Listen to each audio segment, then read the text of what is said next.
जी अस्सलाम वालेकुम सुन ابراهیم چینل کې تاسو ته هر کله وایو تاسو به ټولو لنټر لیدلې وي چې په لنټر کې موږ سره مختلف ټیم وي میکسچر راغلی وي څوک لاندې د سیمټو بورۍ ته ولاړي څوک اوبه اچوي څوک هغه خوله نیغوي څوک بره ګاډۍ چلوي څوک ماله وهي دغسې نظام موږ سره دلته په جسم کې هم روان دی زی چې وګورو د دې جسم د لنټر وګورو چې په سیمټو باندې څوک ولاړ دی بره ګاډۍ څوک چلوي اوازونه څوک ورکوي نو دې دپاره به ته درې ځایونه کتل غواړي یو ځای به پکې ګورو چې هغې ته موږ معده وایو په معدې باندې به نظر اچو په دې معدې نه یو سړی راوځي یوه چغه راوځي چې کله موږ روټۍ وخورو یا موږ روټۍ نه وي خوړلي ورسره یو بل سړی دی دا زیړ زیړ چې کوم دی دا د وازدې والا سیلونه دي ایډیپوز ټیشوز ورته ویلی شي په دې سیلونو کې وازده پرته ده دا بره چې کوم تاسو ته کوم تصویر ښکاري دا ټول د وازدې سیلونه دي مختلف ځایونه دي په پنډیو کې وازده شته دی شاته په کونټیو کې شته دی د نوم د پاسه د ګیر چاپېره په خېټه کې شته دی په دې مټو باندې شته دی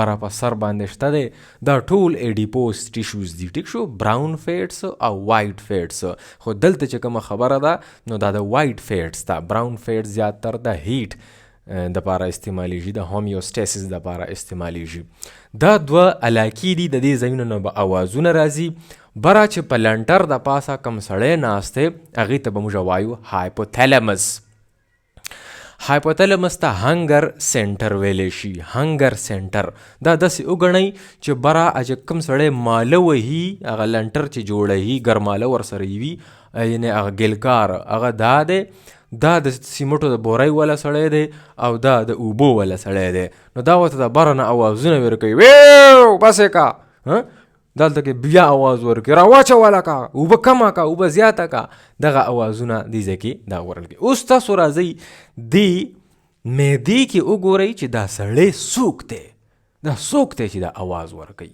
راشئ دلته په دې معدې کې یو ځای دی چې ورته ویلی شي فنډس دا ډډ غوندې ځای چې کوم دی دا ډونګه غوندې دا پاس دا یوه دا علاقه دې ته فنډس ویلی شي په دې فنډس او بیا داسې لغوندې لاندې په دې علاقې کې یو ګلینډ پروت دی چې هغې ته ګیسټریک ګلینډ ویلی شي ټیک شو دغه ګیسټریک ګلینډ کې دننه بله مختلف قسم ته سیلونه دي خو یو خاص قسم ته سیلز پکې دي چې هغې ته انټیرو انډوکراین سیلز ویلی شي یا ورته PND1 سپیسیفیکلی دغه سیلز ورته ویلی شي دا شنه دغې شنو سیلونو نه یو سیز راوځي څوک ته نه راوځي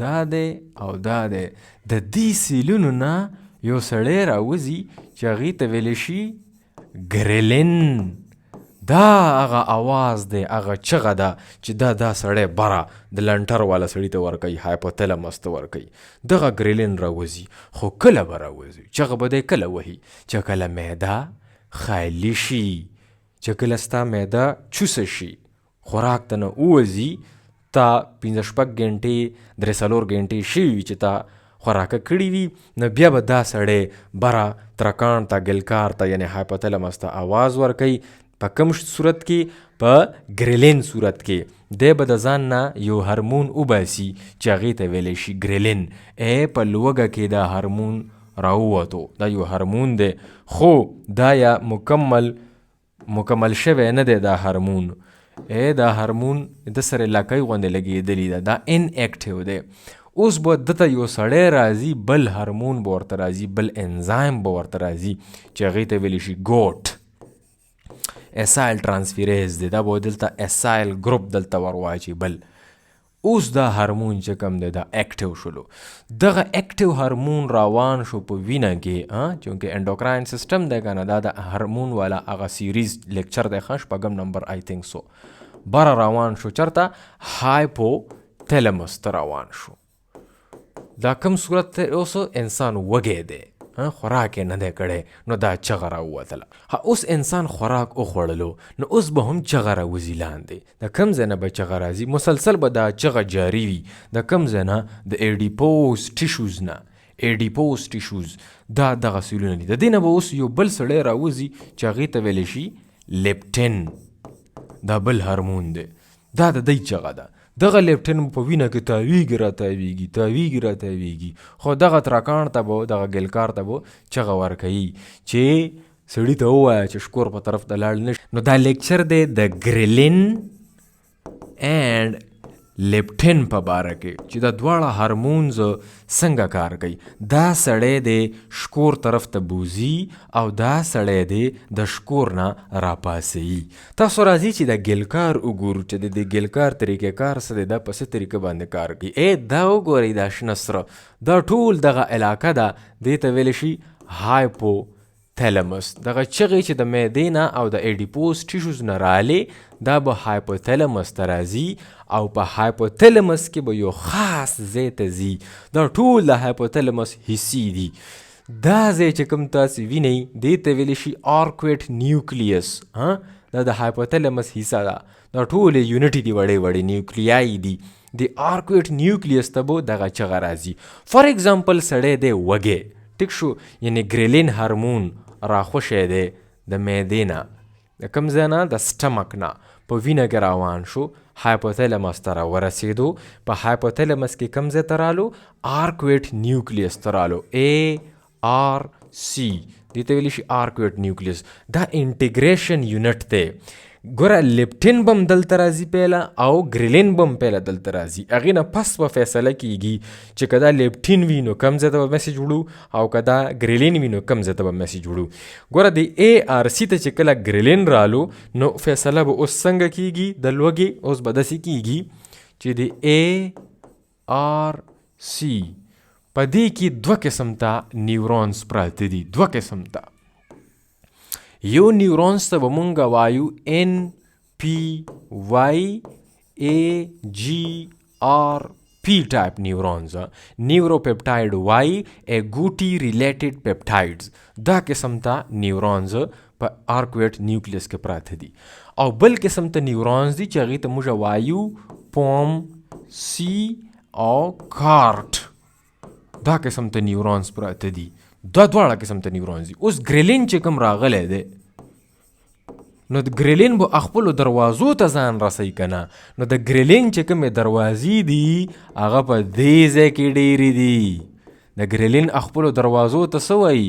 GHSR1A. دا یوه دروازه ده د ګریلین او دا دلته کې پرتې دي. ګروث هارمون سیکریټګوګي ریسپټر 1A دا قسم ته دروازه ده د ګریلین. دا ټول دلته پرتی دي او دغه ګریلین چې څنګه دلته کې راشي دا ټول نیورونز اکټیویټ شي. د دې نیورونز نه بیا یو نیورون ټرانسمیټر راووځي چې هغې ته ویلی شي GABA. په دې موږ ډېرې خبرې کړي دي. دا سایلنسر دی، سایلنسینګ کوي، خاموشي جوړوي. دغه GABA بیا چرته کې لاړ شي؟ دلته لاړ شي. دا نیورونز خاموشه شو او دا نیورونز خو ښکلې اکټیویټ شوي دي. د ګریلین چې دا ټوله کاروایي په arcuate نیوکلیس کې وکړه، دا قسم ته نیورونز یې اکټیویټ کو نو دغه نیورونز به اوس میسیج چا ته وړي؟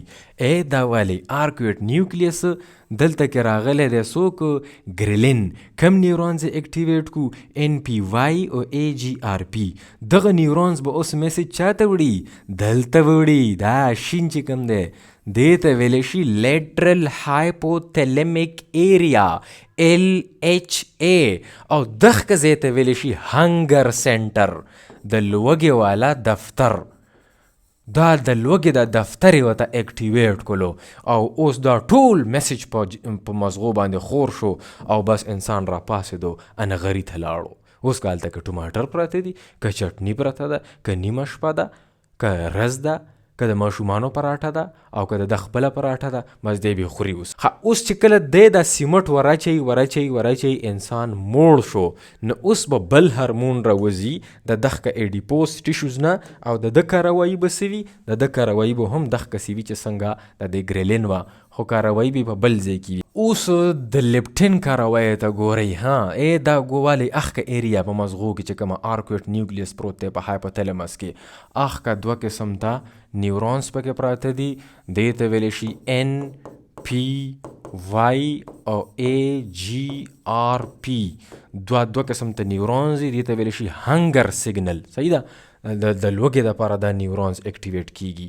او یو دوه قسم ته بل دی هغې ته ویلی شي POMC او CART د مړېدو ول نیورونز. دلته چې کله تا روټۍ ارشې خوړلې دي، خېټه د ډکه ده، مکمل فټ یې، نو ستا په وینه کې هارمون ګرځي چې هغې ته ویلی شي لیپټین. دغه لیپټین اوس ګوره دلته هم ځي او دغلته هم ځي، خو ریسپټرز یې په دغه ځای کې ډېر پراته دي. د دې بیا خپل ریسپټر دي، هغې ته ویلی شي OBR اوبیسیټي ریسپټر، یا ورته ویلی شي LIPR لیپټین ریسپټرز. دا چې کله دغه ځای باندې ولګي دا ځای اکټیویټ شي په دې POMC کې.